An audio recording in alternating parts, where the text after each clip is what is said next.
João acordou sobressaltado com o som estridente do telefone. Era meia-noite em Lisboa, e o coração dele batia acelerado enquanto atendia a chamada. João, os avós. Eles foram num acidente de carro, disse a voz trêmula da tia Margarida do outro lado da linha, e naquele instante, o mundo de João desabou, misturando luto profundo com um segredo que ele guardava há anos, sua orientação sexual, que agora, com a herança iminente, ameaçava explodir tudo. No dia seguinte, o sol de outono iluminava as ruas empedradas do bairro Alto, mas João sentia um frio interno que nada aquecia. Ele dirigiu até a casa dos avós em Sintra, onde a família já se reunia para o velório. Seus pais, António e Maria, católicos devotos, o receberam com abraços formais, mas João notou os olhares trocados entre eles e seus irmãos, Pedro e Sofia. Vamos superar isso juntos, disse António, mas João sabia que juntos era uma ilusão frágil. Ele havia escondido sua relação com Miguel, um artista de rua que conhecera há 2 anos, por medo da rejeição familiar. Miguel era o único que o entendia, o único que o fazia sentir vivo em uma sociedade portuguesa ainda marcada por tradições conservadoras. O advogado da família, Dr. Oliveira, chegou à tarde com o testamento.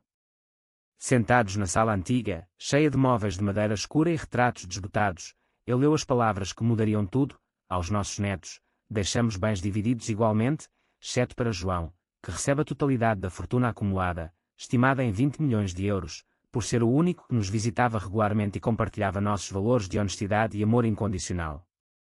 Um silêncio pesado caiu sobre a sala. Pedro, o irmão mais velho, um empresário falido, quebrou o silêncio. Isso não pode ser sério. João. Ele mal aparece nas festas de família. Sofia, casada com um político local, acrescentou: avós, vocês deviam estar confusos. João não é, bem, ele não segue o caminho tradicional. Os olhos de todos se voltaram para João, e ele sentiu o peso da suspeita. Seus pais sabiam? Havia rumores. João saiu da casa atordoado, ligando para Miguel. Eles vão contestar, eu sei, desabafou no carro, dirigindo de volta para Lisboa. Miguel, do outro lado, tentou acalmá-lo. Amor, respira. Essa herança é tua por direito. Mas e se eles descobrirem sobre nós? João parou o carro à beira do Tejo, olhando as águas calmas. Descobrir sobre eles significaria não só perder a família, mas enfrentar o preconceito enraizado na sociedade portuguesa, onde casamentos gays eram legais desde 2010, mas o estigma persistia em famílias tradicionais como a sua. Ele havia escolhido o silêncio para proteger a todos, mas agora, com 20 milhões em jogo, o silêncio custaria caro. Naquela noite, em seu apartamento modesto no Chiado, João e Miguel se abraçaram. Miguel, com seus cabelos cacheados e olhos expressivos, era o oposto de João, extrovertido, livre. Você precisa decidir, João. Viver escondido ou assumir quem é, disse Miguel, beijando sua testa. João assentiu, mas o medo o paralisava. Ele se lembrava das brigas na infância, quando o pai o repreendia por ser sensível demais, e da mãe que rezava para que ele encontrasse uma boa moça. A herança era uma bênção e uma maldição. Ela o libertaria financeiramente, mas exigiria que ele confrontasse sua identidade. Dias depois, o golpe veio. Pedro ligou: João, precisamos conversar. Há algo que você não nos contou. Eles se encontraram num café em Belém, e Pedro foi direto: sabemos sobre você e aquele homem. Os avós não aprovariam. Vamos contestar o testamento por influência indevida ou algo assim. João gelou. Como souberam? Sofia havia contratado um detetive particular, movida por inveja e ganância. Você é uma vergonha para a família, cuspiu Pedro. Pense no que isso faz com os pais. João se levantou, tremendo: a vergonha é de vocês, por priorizarem dinheiro sobre amor. Mas internamente, ele questionava: será que valia a pena lutar? O preço seria a família inteira virando as costas. A tensão escalou quando os pais foram envolvidos. Em uma reunião familiar em casa, Maria chorou: João, como pôde? Nós te criamos para ser um homem de bem. António, com voz grave: isso é contra Deus. Vamos ao tribunal se necessário. João defendeu-se: os avós me amavam como sou. Eles sabiam. Mas era mentira, ele nunca contara a eles. A culpa o consumia. Miguel o apoiava, mas a pressão o fazia duvidar do relacionamento. E se eu te arrastar para isso, pensou João. A sociedade portuguesa, apesar de progressista em leis, ainda tinha bolsões de homofobia, especialmente em círculos conservadores. Amigos gays contavam histórias de rejeição familiar, e João via seu futuro se desfazendo. Ele contratou seu próprio advogado, Doutora Catarina, uma defensora de direitos LGBT. Vamos lutar, disse ela. Mas prepare-se para o pior. João assentiu, mas o custo emocional era alto. Noites insones, discussões com Miguel sobre o futuro. Quero casar contigo um dia, disse Miguel, mas não se isso te destruir. João chorou, sentindo o peso das escolhas. A herança era símbolo de aceitação dos avós, mas agora, virara a arma contra ele. O processo judicial começou em Coimbra, onde os avós haviam deixado propriedades. João viajava de trem de Lisboa, o coração apertado. No tribunal, a família se posicionava como vítimas. João manipulou os avós, escondendo sua vida imoral, argumentou o advogado deles. Pedro testemunhou, exagerando dívidas familiares para justificar a necessidade do dinheiro. Sofia, com lágrimas falsas, falou de tradição familiar quebrada. João ouvia, contendo a raiva. Doutora Catarina contra-argumentou: a orientação sexual não invalida uma herança. Isso é discriminação. Mas o juiz, um homem idoso, franzia a testa, refletindo preconceitos arraigados. De volta a Lisboa, João enfrentava o isolamento. Amigos da comunidade gay o apoiavam em bares do Príncipe Real, mas a família o boicotava. Chamadas ignoradas, mensagens frias. Miguel tentava ajudar: vamos a um evento LGBT, para você se sentir menos sozinho. Eles foram a uma marcha discreta, mas João se sentia exposto. E se alguém da família vir, preocupava-se. A pressão social em Portugal, onde a igreja ainda influenciava, o fazia questionar sua identidade. Ele se lembrava de histórias de jovens gays rejeitados, vivendo na rua. Sou privilegiado com essa herança, pensou, mas o preço é minha sanidade. Uma traição veio de dentro. Sofia, secretamente, contatou Miguel, oferecendo dinheiro para ele sumir. João merece uma vida normal, disse ela. Miguel recusou, furioso, e contou a João. Eles são monstros, exclamou. João confrontou Sofia por telefone, como ousa. Isso é chantagem. Sofia riu: é pelo seu bem. Pense no escândalo. João desligou, tremendo. A família estava disposta a tudo, inclusive a destruir seu amor. Internamente, João lutava com dúvidas. E se eu abrir mão de parte da herança para a paz? Miguel discordou: isso seria ceder ao preconceito. Mas o stress afetava o relacionamento. Discussões sobre lealdade: você me apoia ou tem medo? Acusava João. Miguel respondia: estou aqui, mas você precisa se assumir plenamente. João viajava para Sintra sozinho, visitando o túmulo dos avós. Porque me deixaram isso? Sussurrava. Lá, ele decidiu: lutaria até o fim, custasse o que custasse. O tribunal ouvia testemunhas. Um amigo dos avós confirmou: eles amavam João incondicionalmente. Mas o pai de João testemunhou: ele nos enganou por anos. A mídia local pegou o caso, com manchetes sensacionalistas: herança milionária em disputa por segredo gay. João se via exposto, enfrentando comentários online homofóbicos. Em Portugal, onde o progresso coexistia com o conservadorismo, isso era um campo minado. Miguel propôs uma pausa: preciso de espaço para pensar. João implorou: não me abandone agora. Mas Miguel saiu, deixando João sozinho no apartamento. A dor era insuportável, a herança, que devia libertar, o aprisionava. Ele bebia sozinho, questionando escolhas passadas. Deveria ter contado antes. A culpa o consumia. Uma reviravolta: Doutora Catarina encontrou uma carta dos avós, escondida em documentos. Sabíamos sobre João e o apoiamos, dizia. Como? Eles haviam descoberto por acaso, mas escolheram o silêncio por amor. Isso mudava tudo. João chorou de alívio, mas a família duvidou da autenticidade. Falsificação, acusou Pedro. O julgamento prosseguia, com tensão crescente. João confrontava os pais: vocês me amam ou ao dinheiro? Maria chorou: amamos você, mas isso é errado. Antônio: Deus não aprova. João rebateu: Deus aprova o amor. Mas as palavras ecoavam vazias, o abismo familiar crescia. Com a carta em mãos, o caso ganhou força para João. No tribunal, doutora Catarina a apresentou como prova irrefutável. O juiz, relutante, admitiu: isso demonstra a intenção clara dos falecidos. Pedro e Sofia explodiram: é armação.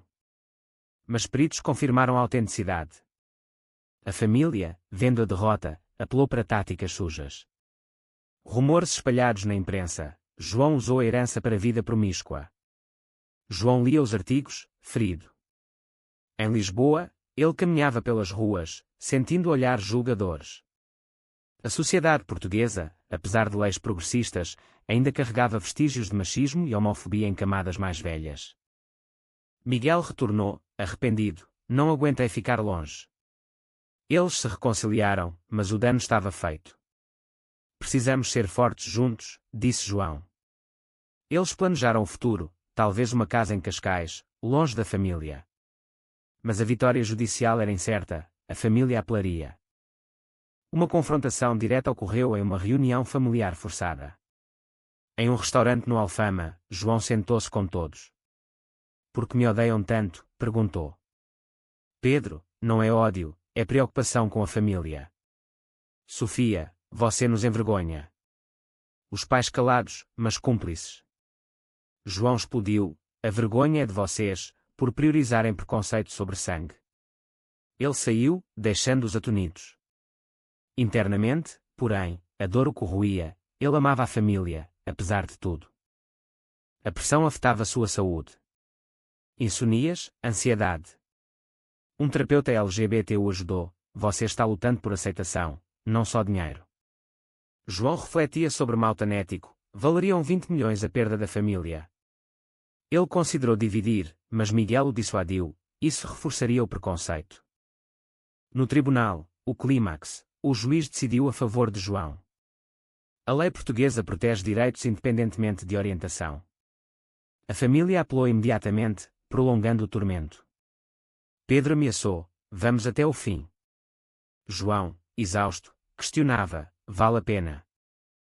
Pós-decisão, a família o ostracizava completamente. Convites para festas ignorados, herança congelada durante a apelação.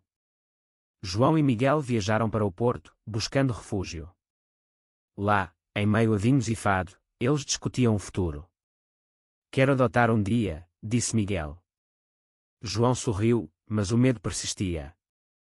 Uma traição final, Sofia vazou fotos íntimas de João e Miguel para a imprensa. Para provar a imoralidade, justificou. João, humilhado, processou-a por invasão de privacidade. A sociedade dividia-se: apoio da comunidade LGBT, ódio de conservadores. Em Portugal, isso ecoava debates nacionais sobre direitos que er.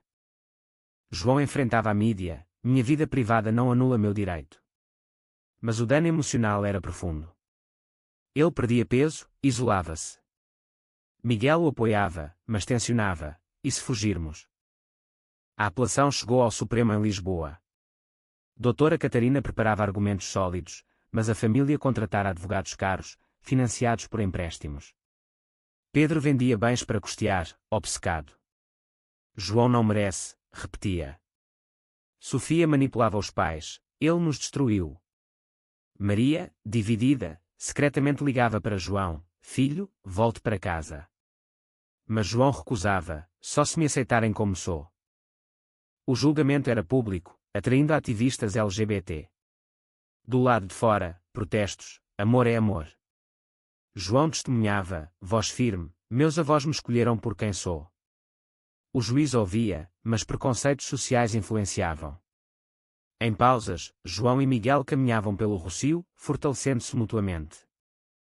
Uma reviravolta ética: João descobriu que Pedro embevecera fundos familiares no passado.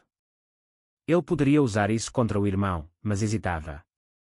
Seria baixar ao nível deles, pensou.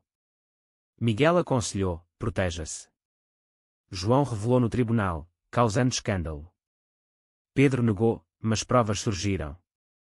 A família se voltava contra si mesma. Sofia, desesperada, tentou reconciliar. João, dividamos. Mas era tarde, confiança quebrada. Os pais, envelhecidos pelo estresse, imploravam paz. Antônio sofreu um infarto leve, culpando o conflito.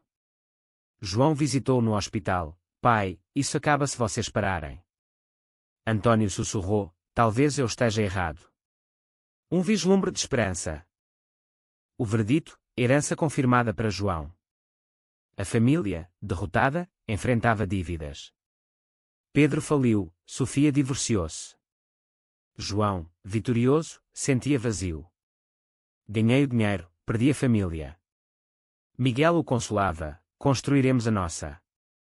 Pós-julgamento, João doou parte para causas LGBT em Portugal, como a ILGA. Ele e Miguel casaram-se discretamente em Sintra, sob o olhar dos avós no céu. Mas a ferida familiar persistia.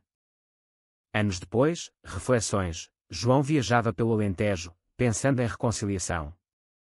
Uma carta de Maria, sinto sua falta. Ele respondeu, cauteloso. Com a herança liberada, João investia em arte, apoiando Miguel. Eles moravam em uma vila em Oeiras, longe do caos. Mas sombras do passado assombravam. Pedro, arruinado, pedia ajuda, irmão, por favor. João ajudava financeiramente, mas emocionalmente distante. O perdão tem limites, pensava. Sofia, arrependida, procurava terapia. Ela admitia preconceitos enraizados na educação católica portuguesa. Uma reunião, desculpe, João. Ele perdoava, mas o dano era irreversível. Os pais, idosos, mudavam lentamente. Antônio lia sobre direitos gays, influenciado pelo infarto. Maria cozinhava para João e Miguel em visitas raras. Talvez Deus ame a todos, dizia ela. João lutava internamente, fiz as escolhas certas. A sociedade evoluía, Portugal celebrava orgulho gay em Lisboa. Mas em Vilarejos, preconceito persistia. Miguel e João adotavam uma criança, enfrentando burocracia. Seremos pais, sonhavam. Mas opositores familiares reapareciam, imoral. João defendia, amor define família. Uma crise, Pedro tentava suicídio, culpando João. Hospitalizado, confessava, inveja me cegou. João visitava, somos irmãos. Reconciliação tênue começava. João refletia sobre o preço, saúde mental abalada, relacionamento de Estado, família fragmentada. Mas crescimento, ele se assumira, inspirando outros. Anos se passaram, e João olhava para trás com mistura de dor e orgulho. A herança o transformara em filantropo, fundando centros LGBT em Faro e Braga. Miguel, bem-sucedido, pintava quadros sobre aceitação. A família, aos poucos, se reaproximava, jantares awkward, mas sinceros. Pedro reconstruía a vida, Sofia advogava por direitos. Mas o passado ecoava. Em uma entrevista, João compartilhava, o dinheiro veio com um custo, questionar quem eu era. Ele e Miguel educavam a filha adotiva sobre diversidade. No fim, João visitava o túmulo dos avós, obrigado por me forçarem a ser eu mesmo. A jornada o ensinara sobre amor, perda e resiliência. Será que João agiu certo ao lutar pela herança inteira, ou deveria ter cedido para preservar a família?